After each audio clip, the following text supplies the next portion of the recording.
everyone, and welcome back to Ryze Hoops. I am Symone Stanley. We are joined by Coach Sip.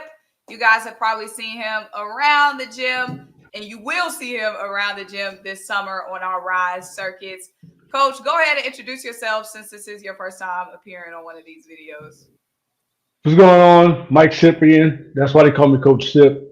9-year college coach, NAIA, JUCO, Division One, Division Two, NCAA Division One, NCAA Division Two. Also played 4 years. Been living in Powder Springs since last May. So we're coming up on 1 year of living here. And I joined the Rise team in September. Just to bring a evaluation to the group, and give a college coach's perspective. Just somebody who's spent time on the sideline, can speak the language, still have a bunch of connection at all those levels, and just give a different perspective. So I'm excited about being added, and I like the group that we have. You, Carter, Dustin, Kobe, Dean. All you guys have been great to me since I've been aboard. So I'm excited about it. And you are always sharing your perspective and your opinion on Twitter, aka X, which brings us to our topic today. So, Mind the Game is a new podcast by JJ Reddick and LeBron James, where they're really like going into the science and the hardcore basketball talk, really. O's of basketball. The X's and O's of the game. So this is a podcast that I think would be very knowledgeable, for younger players, high school players, middle school players, even college players and pros, because you can always learn more about the game. But JJ Reddick mentioned on the podcast that there aren't as many catch and shoot players in the league these days as there was when he was playing. And you thought that was a very interesting subject. And you said you've seen that pattern on the grassroots level as well. Yeah. And when you listen to it, I want to say JJ's probably speaking to catch and shoot guys in the standstill capacity. You still have what you call movement shooters, which are your players who come off out of screens, movement. They get their shots, they get their catch and shoot attempts based off their movement. And that's hard to teach, in my opinion, because you kind of have to have that in your DNA a little bit. You have to watch the game a lot more. The way those movement patterns are different. You have to learn how to read bodies in space. You have to know that, if your guy's defending you a certain way, you come off a screen a different way, or even if you just use your movement or threat of your shot maker combined with your movement to get a teammate a shot. Just use yourself as a decoy, in other words. And when JJ said that, like I said, I think he was talking about like maybe of the standstill variety, but when I reacted to it and when I tweeted at it and I said that, there aren't as many in the grassroots level, there aren't. Consider last night, I wanted Oakland beat Kentucky in the first round of the NCAA tournament. And Kentucky has two kids, Reed Shepard and Rob Dillingham, who will probably get taken in the first round of the draft.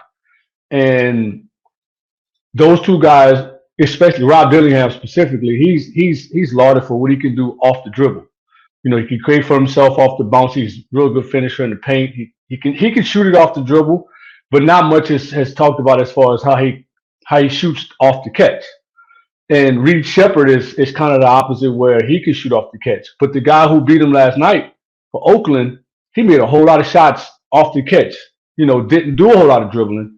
We talk about Klay Thompson, and we always like to talk about how Klay Thompson can go and get, I think he had a 60-point game where he took like less than 10 dribbles. Everything he did was off the catch.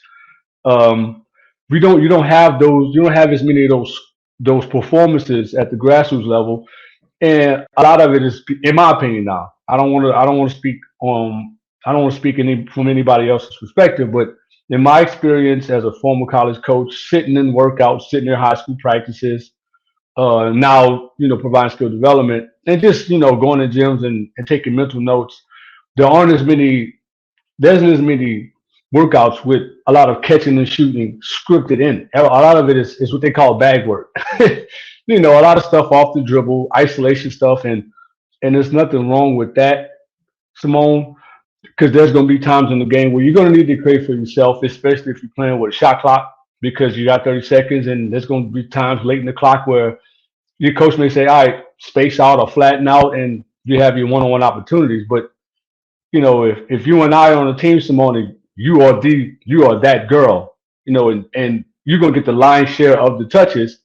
And I come and I'm the new person on that team, and I'm trying to figure out my way. I'm probably gonna have to figure out a way to affect the game without having the ball in my hands because you're gonna have the ball in your hands. And so my take on that is most incoming freshmen, if they're on like 4 or 5 stars, you know, potential pros, future pros, you're gonna have to impact the game in a different type of way than you would if you had the ball in your hands. So I don't think a lot of that's being taught at the grassroots level, which is why a lot of freshmen, incoming freshmen on a lot of college campuses, when they realize like, oh shucks, I'm not the man, I'm not the girl, they're taking the ball from me.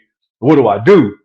It's a big reason why you see some of those struggles and freshmen struggle to get on the court and get major minutes early on. And um, that's just my take on it. Like I said, my experience as a former college coach and just provide skill development and trying to get some of that in these kids' minds and help them figure out how they can get on the floor. I think that's very insightful, and that's a very good point. And we hear all the time players, parents asking, how their kid can differentiate themselves if they're not a 4, 5, 3-star. But if you have a Right. specific skill set that can keep you on the floor, then that's going to separate you from the other guys getting lower, smaller school offers. Yeah. And me as a player in college, the way I got on the floor was because I was lauded as a defensive stopper. So somebody had to be okay with not having the ball in his hands, making the extra pass, setting screens, catching and finishing, catching and shooting. My teammates will tell you we're all on fire as a shot maker.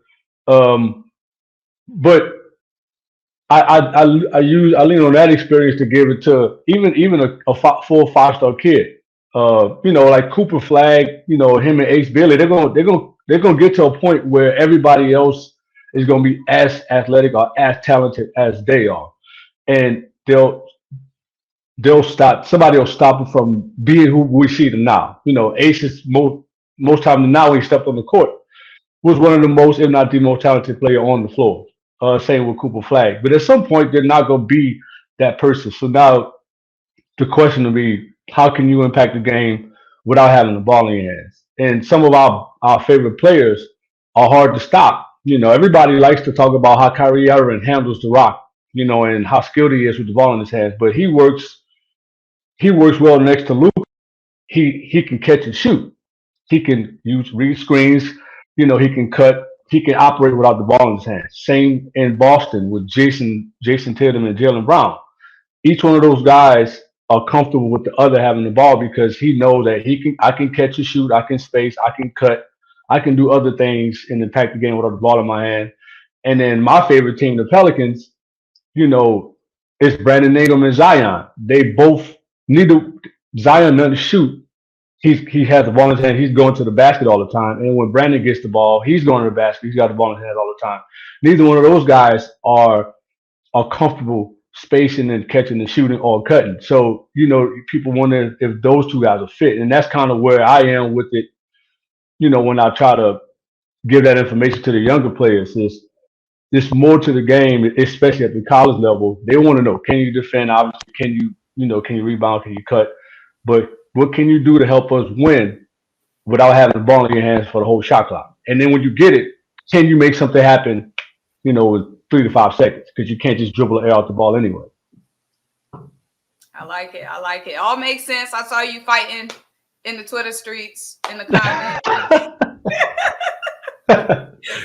Y'all let us know what y'all think in the comments down below. But I think this was a great conversation. Thank you so much for jumping on.